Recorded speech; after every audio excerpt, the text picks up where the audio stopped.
The test is in 4 parts: Part 1, Part 2, Part 3, and Part 4. Now look at Part 1. Part 1. You will hear a telephone conversation between a client who wants to rent short-term accommodation and a rental agent. First, you have some time to look at questions 1 to 5.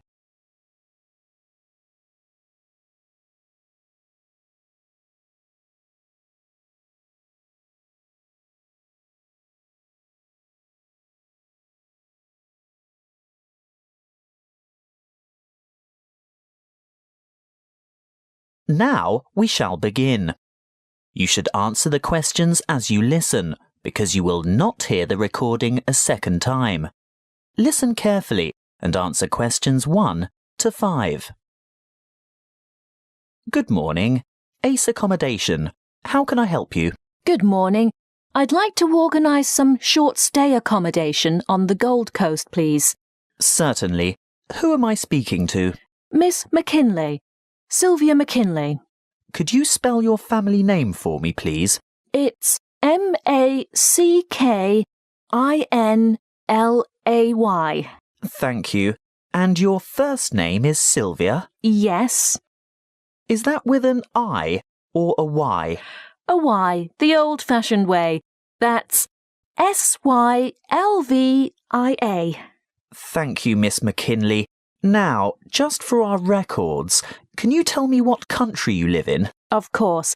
It's England, actually. I thought so. Now, when are you coming?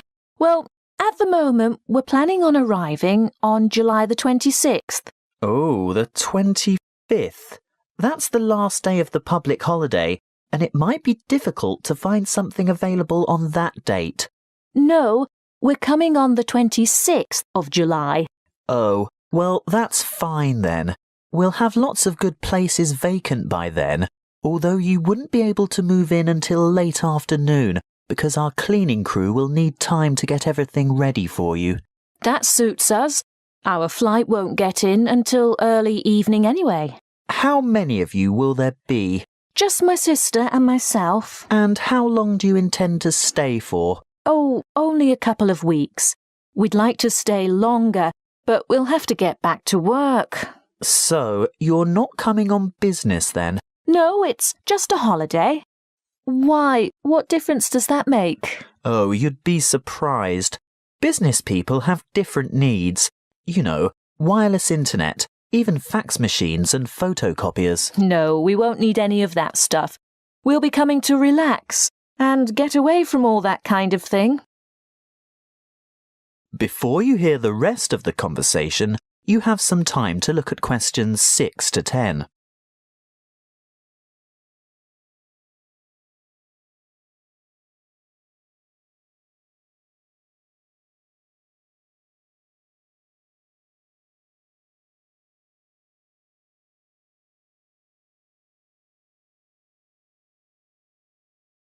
Now listen and answer questions 6 to 10. Good. Now, what exactly are you looking for? A house, a duplex, or an apartment? What's a duplex? Oh, that's what you might call a townhouse or a unit. You know, 2 houses semi-detached on the same property. Oh, I see. I think an apartment will suit us just fine. And how many bedrooms? 2. 1 or 2, it depends on the size. My sister and I don't mind sharing if it's a decent-sized bedroom with 2 beds. Well, that makes it easier. And car parking? Will you require a lock-up garage? They're a little harder to find with an apartment. We'll have a hire car, and as far as I know, there are no regulations concerning car parking. I think as long as it's not parked on the street and it's secure, there shouldn't be any problems. OK. Now, I'm assuming you want something by the beach. Yes, that's the idea. We want to enjoy the surf, sand and sunshine. OK, but before we settle on an area and discuss your price range, I'll need to know about other necessities. What do you mean? Well, for example, do you want to be close to a shopping mall or the casino or the fun parks? Or do you want to be in a complex with or near a swimming pool? No, none of that really matters to us. But we'd like to have reasonable access to the motorway so that we can drive up to Brisbane to visit friends there. Well, there are quite a few lovely small towns to choose from. There's Main Beach, which is north of Surfer's Paradise, or Mermaid Waters, which is a bit further south, or Palm Beach, which is quite a bit further south. Mermaid Waters sounds delightful. Is it close to the motorway? Well, not really. The M1 is actually closest to Palm Beach, and prices are likely to be more reasonable there too. That's settled then. Palm Beach it is. Now, if you'll just give me your email address, I can send you information about the town and lots of photos. Well, my email is smac13@hotmail.com. And one final thing. How much are you looking to spend per week on accommodation? Do you want something at the luxury end of the market? You know, newly redecorated, great views, all the mod cons? Not necessarily. Could we get something clean, comfortable and reasonable for $1,200 a week? Could you stretch that to $1,500 a week? I've got a property in mind that you'll absolutely love, but you'd have to go to $1,500. $1,200 wouldn't cover it. All right then, but that's our top limit. Good. I'll get on to this straight away, and there should be something in your inbox shortly.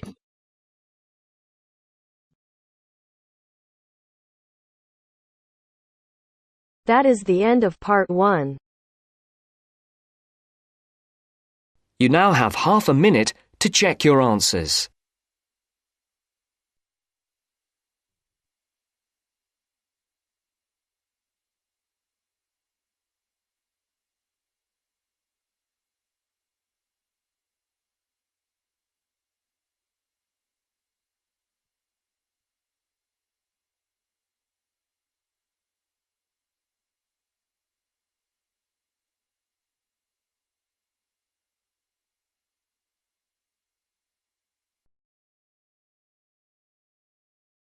Now turns to part 2. Part 2. You will hear a student counsellor giving information and advice about further study. First, you have some time to look at questions 11 to 14.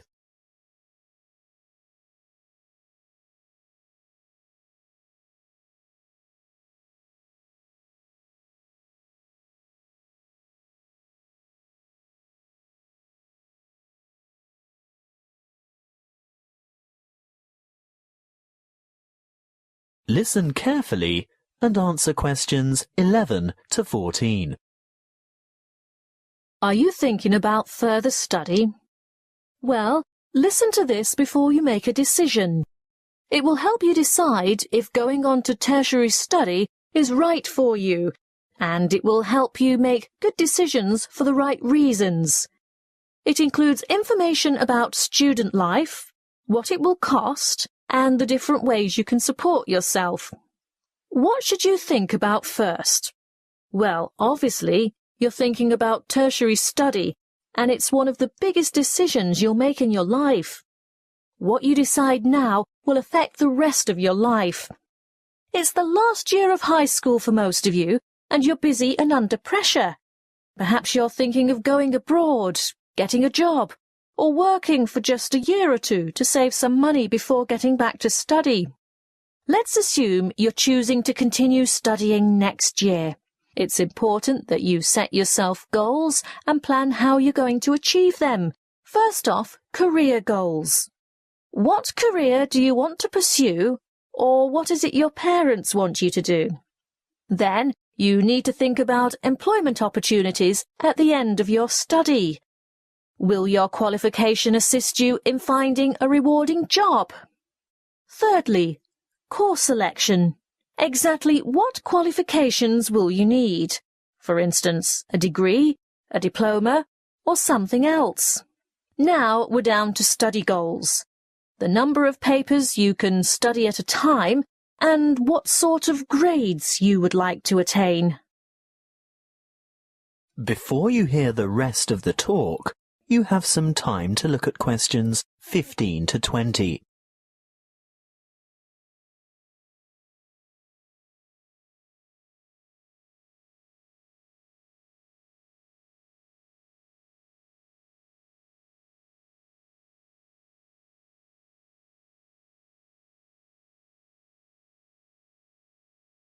Now listen and answer questions 15 to 20. Now, how do you make all that happen? You might feel overwhelmed by all the choices, but there are people and agencies to help. Career Services is a great website with lots of useful information and a search tool for finding courses and providers throughout the country. Then, there are the tertiary education institutions themselves. Universities and institutes of technology, for example, have comprehensive information on their particular websites. You can find out most anything there. Many campuses have a student support association, and they can tell you a lot about what to expect. Don't be afraid to ask them anything. I'm sure they've heard it all before. It might also be worthwhile to make inquiries with potential employers to see if they will fund or partially fund your studies. If it is a trade you want to learn, the apprenticeship scheme will help you earn while you learn. That way you'll get valuable work experience while you're studying. If you're still at school, then search out your school careers advisor, who will have a variety of information and resources at hand and be able to give you the kind of guidance you need to make a fully informed decision. And, last but not least, don't forget your parents and other family members. They can be of enormous help too. Oh, one last thing that might help you make up your mind. Have you thought of applying for a scholarship? Some embassies, governments and individual institutions offer scholarships to cover part or all of your study fees. Most large libraries have a comprehensive catalogue of the various grants, awards and scholarships that are available.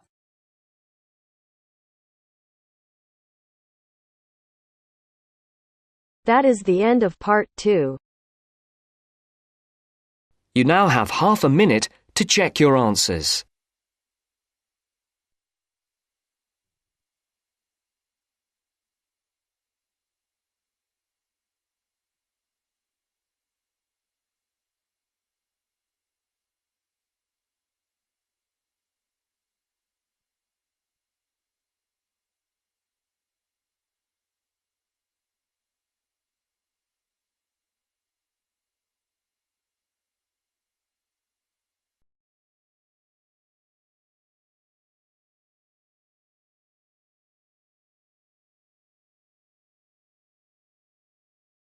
Now turns to part 3.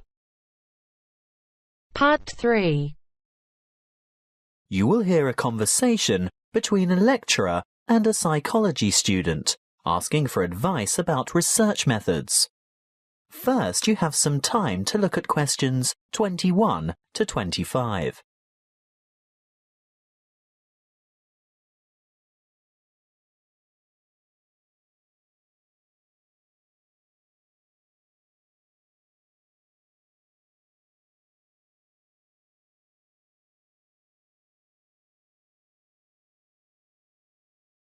Listen carefully and answer questions 21 to 25.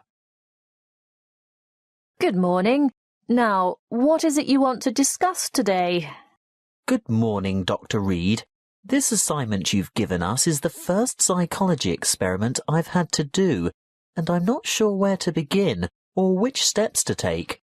Well, conducting your first psychology experiment can be quite a complicated and confusing process, but just remember that, like other sciences, psychology uses the scientific method and bases its conclusions upon empirical evidence. What do you mean by empirical evidence? Well, empirical evidence is established by observation rather than theory. And the scientific method? Oh, yes. When conducting an experiment, you need to follow a few basic steps. I know the first step is to come up with a research question or problem. Yes, a question that can be tested. How do I find an appropriate question? I would suggest one of 3 methods. Firstly, you can investigate a commonly held belief, or what we call folk psychology. I see. So I could examine the belief that staying up all night to study for an important exam can adversely affect test performance. That's right. In that case, you would compare the scores of students who stayed up all night with those of students who got a good night's sleep. I think I could do that. Well, alternatively, you might want to consider reviewing the literature on psychology. You know, published studies can be a good source of unanswered research questions. I'm sure you've read papers where the authors note the need for further research. So I would come up with some questions that remain unanswered. Correct. But there is a third source of ideas. Just think about everyday problems and then consider how you could investigate potential solutions. OK. Perhaps I could study various memorization strategies to find out which are the most effective. That's the idea. Next, you need to define the variables. You know, anything that might have an effect on the outcome of your research. Yes, I remember we learnt about that last week. Yes, that's right. Then you have to develop a testable hypothesis that predicts how the variables are related. For example, students who are sleep-deprived will perform worse in an exam than students who are not sleep-deprived. Exactly. Once you have developed a hypothesis, you must carry out background research. I can use books, journals, online databases and websites. Yes, all of those. I covered the reasons for background research in last Friday's lecture, didn't I? What you have to remember at this stage is to take careful notes and generate a bibliography of your sources. Before you hear the rest of the conversation, you have some time to look at questions 26 to 30.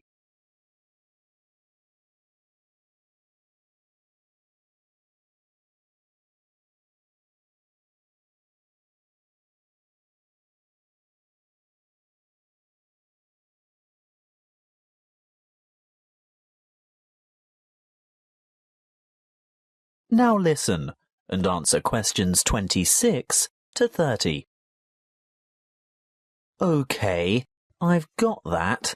Then I'm ready to develop an experimental design. Well, again, you have a choice. There are 3 basic designs, and each has its own strengths and weaknesses. The pre-experimental design does not include a control group, so there is no comparison. What we call a quasi-experimental design does incorporate a control group, but there is no randomization, whereas a true experimental design has both control groups and random assignment to groups. You've also told us about standardization of procedures. Is this where that comes in? Being sure to compare apples to apples? Absolutely. Going back to your sleep deprivation example, the same exam would have to be given to each participant in the same way at the same time, etc. Got it. When selecting subjects, you need to consider different techniques. If you were to go through with your sleep deprivation experiment, you would need to ensure that your experimental and control groups were standardized. That is, all third-year accounting students, for instance. A simple random sample involves choosing a number of participants from a group of similar people. On the other hand, a different kind of study might involve a stratified random sample, where participants are randomly chosen from different subsets of the population. You mean subsets with distinctive characteristics, like age, gender, race, socioeconomic status, and so on. Precisely. Then the next step is to actually conduct the experiment and collect the data. Then I have to analyse the data. I'll be dealing with the statistical methods for analysing data in next week's lecture. Oh, good. I guess all that's left then is to write up the data. Yes, communicating your results is important, and in the next couple of lectures, I'll be covering the format and structure of a psychology paper and tips for writing each section. Thank you, Dr. Reed. I feel much more confident in getting started now. Thank you for taking the time to see me. That is the end of part 3. You now have half a minute to check your answers.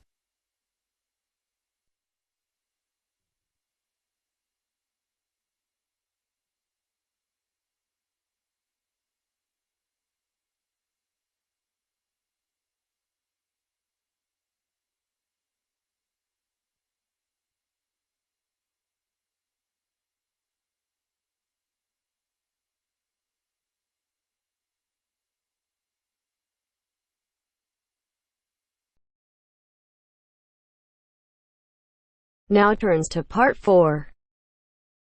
Part 4. You will hear a talk by a health studies lecturer on anxiety. First, you have some time to look at questions 31 to 40.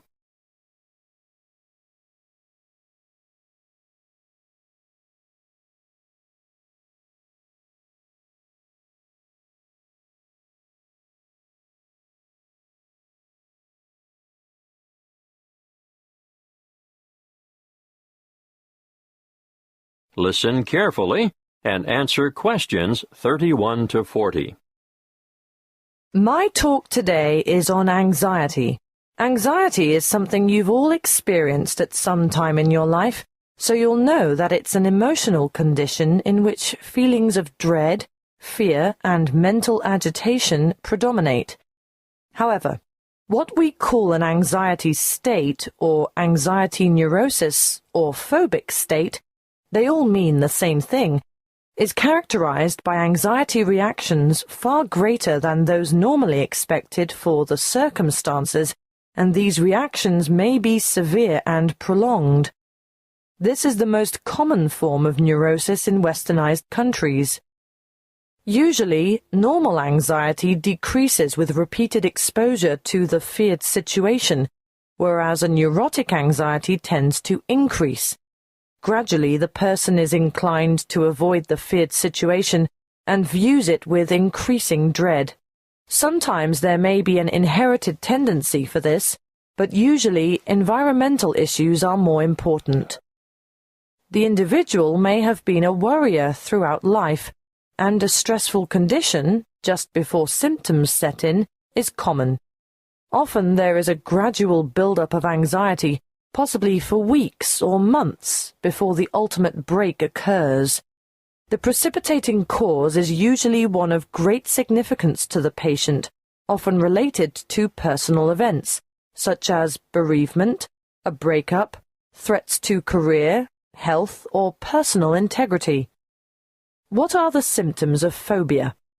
Well, phobic states often develop into severe, crippling challenges that can be very difficult to overcome. The person develops a fear of certain situations. It's not uncommon to have one or more of these present at the same time. I'm going to name some frequent phobias and give you a description of their symptoms. Let's start with agoraphobia, which is when the person has an intense anxiety about venturing outside the safety of the normal home surroundings. It may be impossible for this person to ever go out alone. Their fear of public or open spaces is completely irrational, and they often end up leading very secluded lives. Claustrophobia, on the other hand, is a morbid fear of closed-in areas or places. If you see me taking the stairs instead of the lift, think about it. Am I trying to get more exercise, or am I trying to avoid the confined interior of the lift? And I'm sure you all know people who are afraid of flying. Sometimes it's the fear of being enclosed in the aeroplane itself, and you can imagine how the cramped confines of airline toilets are really bad news for these sufferers. Now I'll move on to discuss social phobia, which, believe it or not, is more common in men. It's an acute anxiety that develops when they are in the presence of others. They feel self-conscious, apprehensive, and embarrassed. If attention, real or imagined, is focused on the sufferer, he becomes uneasy and may blush, stammer, or stutter. Some sufferers even develop tremors, shaking or trembling movements of a part or parts of the body. Or another very common sign of their extreme discomfort is that they perspire profusely on their palms, under their arms, or on their feet. That brings me to the last one that I want to mention today, and that is single phobia. And no, it's not a fear of lifelong bachelorhood. This one is actually precipitated by an acute aversion to dogs, cats, spiders. You may have heard of the term arachnophobia. Well, it applies specifically to spiders, but any single thing can basically cause a strong aversion. Snakes, frogs, mice, or rats, for instance. I can assure you the list is unlimited. You name it, and someone is sure to have a phobia about it. Some people are terrified of the dark, for example, and I'm not talking about young children here. You'd be surprised how many adults are afflicted in this way. Well, I see our time is up. Next week I'll go into some of the treatments and therapies for phobias that have been used over the ages, and some of the relatively new drugs that have recently come on the scene.